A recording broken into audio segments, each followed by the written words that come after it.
አክብሮታዊ ሰላምታችን በእያላችሁበት ይሁን የቻናል ቤተሰቦች እንደምን አላችሁ? በዚህ ሰዓት መሰባትና መደመጥ ያለባቸውን አምስት አጫጭር ሰበር መረጃዎችን ወደ እናንተ አደርሳለሁ። ቻናሉን ሰብስክራይብ፣ ቪዲዮ ላይክ እያደረጋችሁ መረጃዎችን እንድትከታተሉ በአክብሮት ጋብዛለሁ።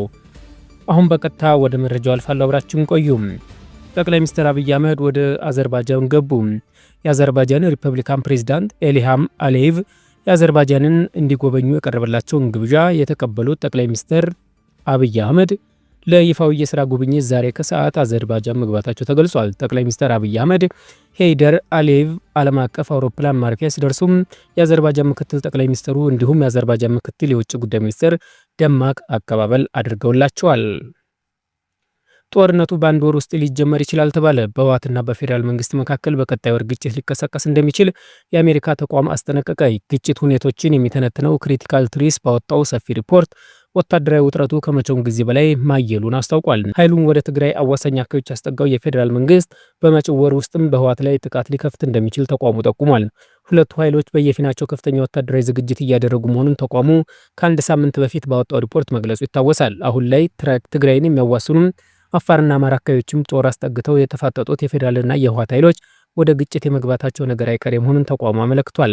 በመጨረሻው ምዕራፍ ላይ የደረሰው ውጥረቱ ከፈነዳ በቀጥታ ይሁን በተዘዋዋሪም በኢትዮጵያና በኤርትራ መካከል ጦርነት እንደሚቀሰቀስም ተቋሙ አስጠንቅቋል። ሁለቱ ሀገራት በድንበር አካባቢዎች ከፍተኛ ወታደራዊ ዝግጅት እያደረጉ መሆኑን የሚጠቅሰው ሪፖርቱ የኤርትራን ጦር ጨምሮ ዋናው ጦርነት ዝግጅት እየተደረገ ያለው በሰሜን ኢትዮጵያ ነው ብሏል። በዋናነትም በትግራይ፣ አማራ፣ አፋር ክልሎች አዋሳኝ ሲሆን የኤርትራ ጦር ትግራይ ክልል ገብቶ ከህወሓት ታጣቂዎች ጋር በጋራ እየተንቀሳቀሰ ነው። የኤርትራ ወታደሮች ከአዲግራት እስከ ተንቤን ድረስ ዘልቀው መግባታቸውን የዓይን እማኞች ጠቅሶ ኢትዮጵያ ኢንሳይደር መዘገቡ ይታወሳል። በኢትዮ ኤርትራ መካከል ጦርነቱ ከተቀሰቀሰ እንደ ሳውዲ አረቢያ፣ የተባበሩት አረብ ኤሚሬትስ ያሉ ባህረ ሰላጤው ሀገራት እንደሚገቡበት ተቋሙ በሪፖርቱ አስጠንቅቋል። እንዲሁም ከኢትዮጵያ ጋር ውጥረት ውስጥ የምትገኘው ግብጽና በቀጠናው እያንጃበበች የምትገኘው እስራኤል እጃቸውን ማስገባታቸው አይቀሬ መሆኑን አመላክቷል። 11ኛው ሰዓት ላይ የደረሰው ውጥረቱን ማስቀረት ካልተቻለ እስራኤል፣ አረብ ኤሚሬትስ ከኢትዮጵያ ጎን ሲሰለፉም በአንጻሩ ሳውዲና ግብጽ ከኤርትራ ጎን ሊሰለፉ እንደሚችሉ ትንቢያውን አስቀምጧል።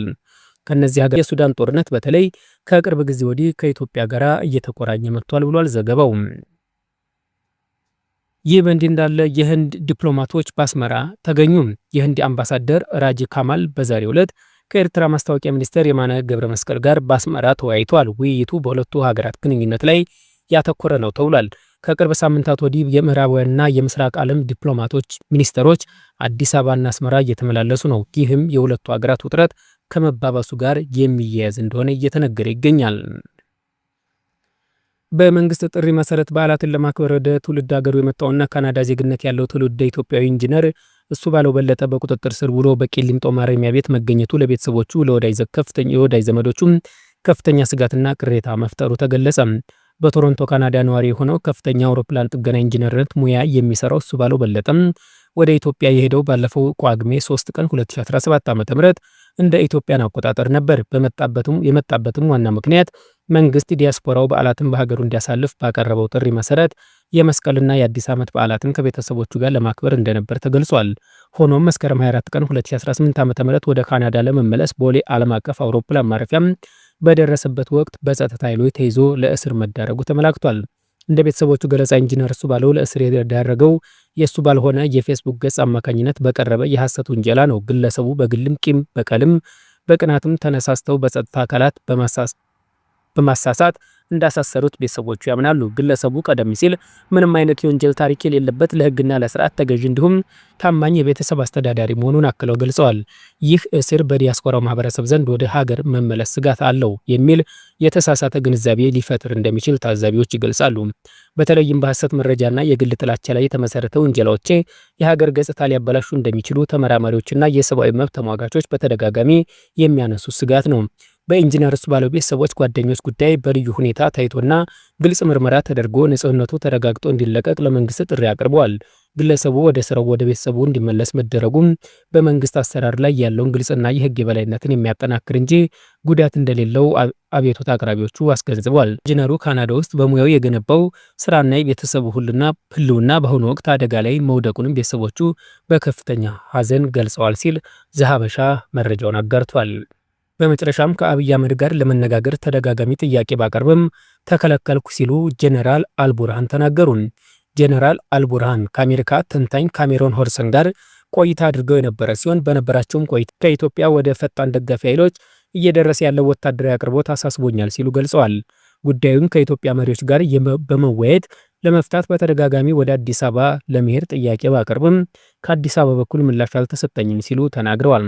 ጄኔራሉ በውይይቱ ወቅትም ምናልባትም በኢትዮጵያና በኤርትራ መካከል ያለው ውጥረት ቢፈነዳ ሱዳን እንዴት እንደምትመለከተው ሲጠየቁም ሱዳን በማንኛውም ቀጠናዊ ግጭት ውስጥ ተሳታፊ አትሆንም ብለዋል።